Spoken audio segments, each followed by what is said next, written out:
Kata Ali bin Abi Thalib, semoga Allah meridhoi beliau, semua kepahitan sudah kurasakan dan tidak ada yang lebih pahit selain dari berharapnya hati kepada manusia.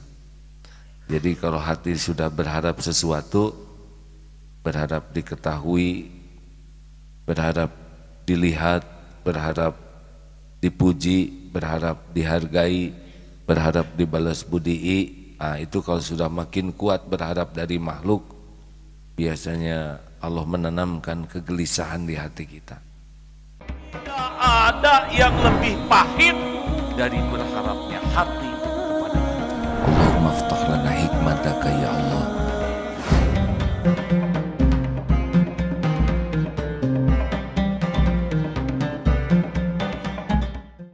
Inna sholati wa nusuki wa mahyaya wa mamati lillahi rabbil alamin. Ada ciri-cirinya orang ikhlas. Satu, orang ikhlas itu tenang. Dia hatinya akan sangat tentram. Jadi kalau orang ikhlas gelisah oleh urusan duniawi saja, itu kurang ikhlas. Apakah selalu tenang? Oh, ada saatnya gelisah. Gelisah ketika ingat kepulangan, takut tidak cukup bekal. Gelisah takut amal tidak diterima, itu boleh gelisah. Gelisah takut dosa-dosanya tidak bisa ditaubati dengan baik. Takut masuk neraka, takut azab kubur, itu gelisah yang bagus. Tapi orang yang ikhlas tidak akan gelisah dengan sikap orang kepada dirinya atas kebaikan yang dia lakukan. Kata Ali bin Abi Thalib, semoga Allah meridhoi beliau, semua kepahitan sudah kurasakan dan tidak ada yang lebih pahit selain dari berharapnya hati kepada manusia. Jadi kalau hati sudah berharap sesuatu, berharap diketahui, berharap dilihat, berharap dipuji, berharap dihargai, berharap dibalas budii, itu kalau sudah makin kuat berharap dari makhluk, biasanya Allah menanamkan kegelisahan di hati kita. Gelisah yang sangat tidak nyaman. Maka kalau sedang gelisah, sakit hati, jengkel, periksa saja. Apakah kita berharap dari Allah atau berharap dari makhluk? Allah tahu siapa yang ikhlas dan yang kurang ikhlas dan yang tidak ikhlas. Karena Allah tahu isi hati kita. Dan dialah yang menurunkan sakinah, ketenangan. Huwallazi anzalas sakinah. Dialah yang menurunkan sakinah. Huwallazi anzalas sakinah fi qulubil mu'minin. Di hati orang yang beriman. Jadi tidak bisa tenang hati ini kecuali oleh Allah ditenangkan. Dan tenang ini ala bidzikrillah tatmainnul qulub. Camkan hatimu hanya akan tentram dengan mengingat Allah. Jadi kalau kurang ikhlas pasti tidak tentram. Halo? Tenang saja hadirin. Yang kedua, apa cirinya orang yang ikhlas? Di antara ciri-ciri yang dikumpulkan ini, dia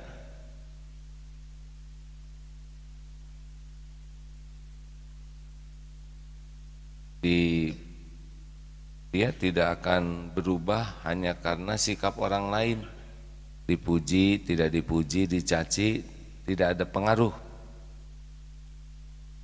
Jadi orang tahu, orang tidak tahu, orang muji, tidak muji, sikap orang lain tidak mempengaruhi kebaikannya orang ikhlas. Dipuji anteng, tidak dipuji anteng, dicaci anteng. Nah, orang yang tidak ikhlas robah-robah. Dipuji semangat, tidak dipuji tidak semangat, dicaci sudah bubar patah semangat. Ada orang semangat, tidak ada orang tidak ada semangat. Itu ciri-ciri itu orang-orang ikhlas atau tidak.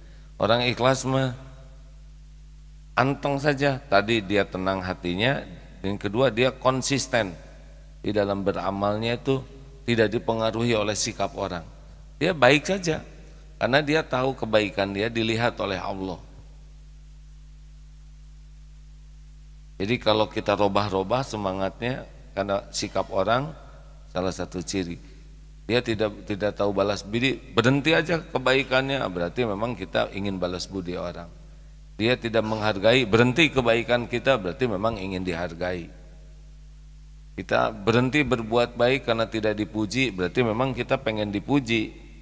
Tapi kalau ingin mencari keridhaan Allah, mau dipuji mau dicaci sama saja, Allah yang memberikan pahala.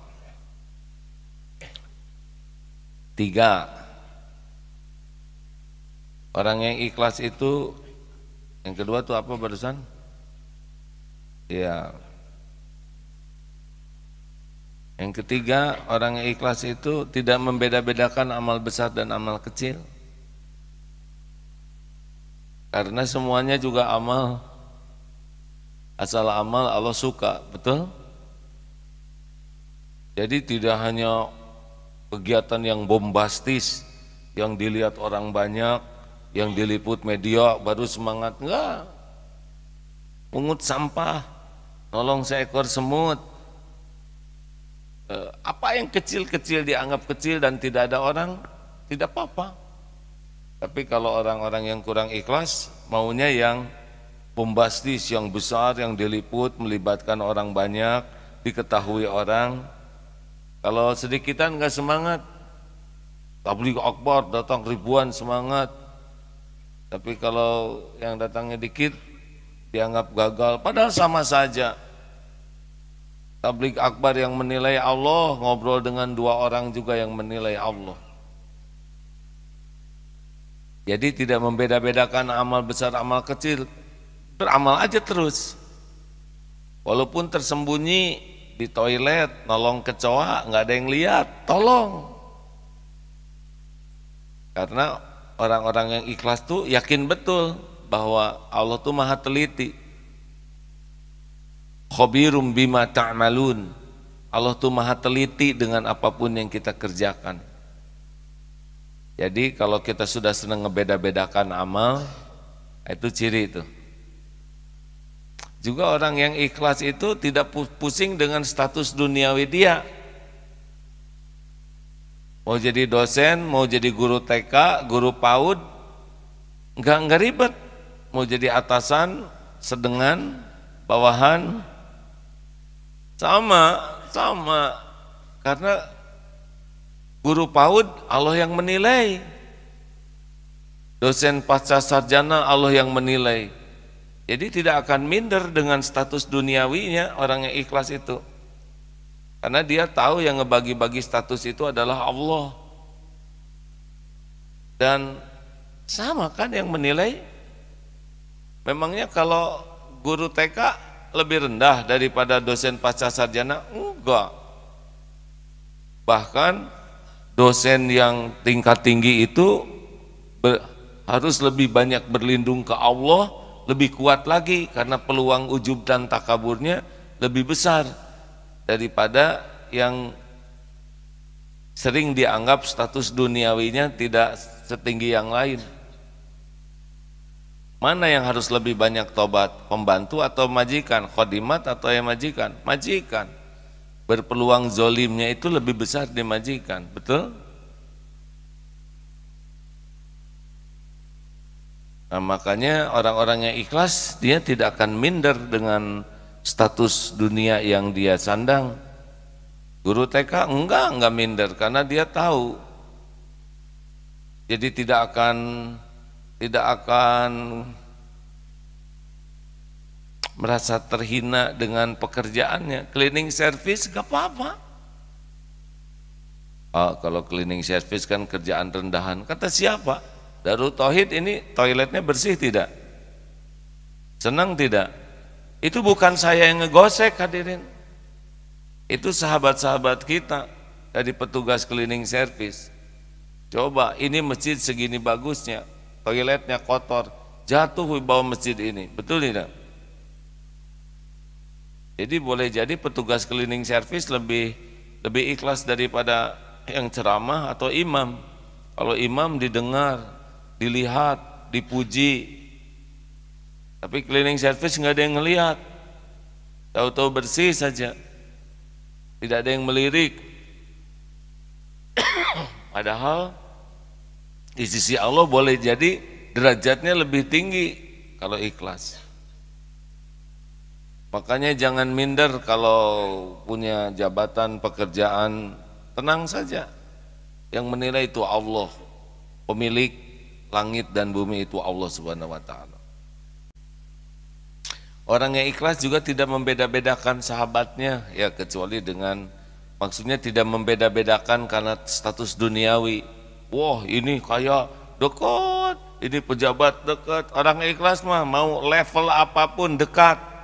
Karena tahu yang menilai persahabatan itu adalah Allah. Jangan kalau ada orang-orang yang dianggap duniawinya ada, waduh langsung merunduk hormat. Tapi kepada yang duafa, yang terbatas, yang penyandang disabilitas, lewat saja begitu, tidak dihormati. Tidak boleh, itu berarti memang menganggap topeng dunia sebagai tanda kemuliaan. Jelas tidak nih hadirin? Lihat di kontaknya tuh, di kontak WA, berapa banyak yang saudara kita yang miskin, yang duafa, yang punya keterbatasan. Kalau di kontaknya hanya pejabat, orang-orang kaya, itunya. Dan kalau yang duafa nge-WA teh nggak mau ngebales. Tapi kalau yang pejabat, segera dibales. Bukan meremehkan pejabat, tapi kan Allah yang menilai. Kita punya sahabat pejabat, punya sahabat orang kaya, punya sahabat duafa, kan Allah yang menilai, benar? Biasanya kalau kita baik sama orang kaya, sama orang yang itu karena ada maunya dari mereka. Halo?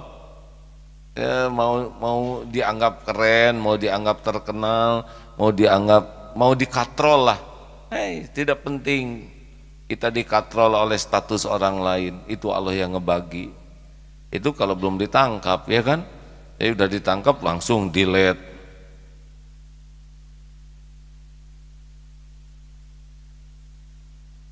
Mikir. Biasa-biasa sajalah. Jangan, ya kita hormat juga kepada orang-orang yang dititipi dunia gitu, tapi tidak sampai hanya itu yang menjadi kawan kita. Ingat wasiat Rasulullah kepada Abu Dzar, yang pertama adalah cintai orang miskin dan dekat dengan mereka, karena itu lebih menghidupkan hati. Kalau kita dekat dengan duafa, hati kita cenderung lebih lembut. Kalau dekat dengan orang-orang kaya, kita jadi kufur nikmat, karena jadi miskin terus dan jadi banyak berharap dari mereka. Kalau kita punya teman orang-orang kaya dan sebagainya, jaga izah kita, ya. Jangan sampai kita pengen dikasih, karena yang membagikan rezeki itu Allah. Jangan ingin dikasihani, Allah yang maha kaya. Ini penting nih. Kita mau dijemput pakai mobil bagus juga, jendelanya dibuka, dada. Padahal teman-teman kita tahu kita cuma nebeng, ya. Aneh. Ada mobil keren, langsung potret nyender. Nah, teman-teman tahu kita bokeh. Kenapa pakai mobil orang, dan yang punya mobilnya ada di dalam, kan nggak enak. Sudahlah, biasa-biasa saja hidup ini, ya. Tidak usah terpesona kepada dunia ini. Bukan tidak boleh punya, boleh punya, boleh. Rasulullah juga kudanya bagus, karena memang perlu. Coba kalau kudanya letoy, pilek, kan kurang bagus perangnya juga, ya. Jadi sesuai keperluan, sesuai kemampuan. Apalagi ciri orang yang ikhlas, kuat beramal udah belum? Tadi tidak membeda-bedakan ladang amal. Nah ini yang ikhlas itu istiqomah, karena dia tidak dipengaruhi oleh sikap orang, maka dia kuat sekali beramal. Makin berat makin kuat beramal, karena tahu pahalanya di sisi Allah itu besar sekali.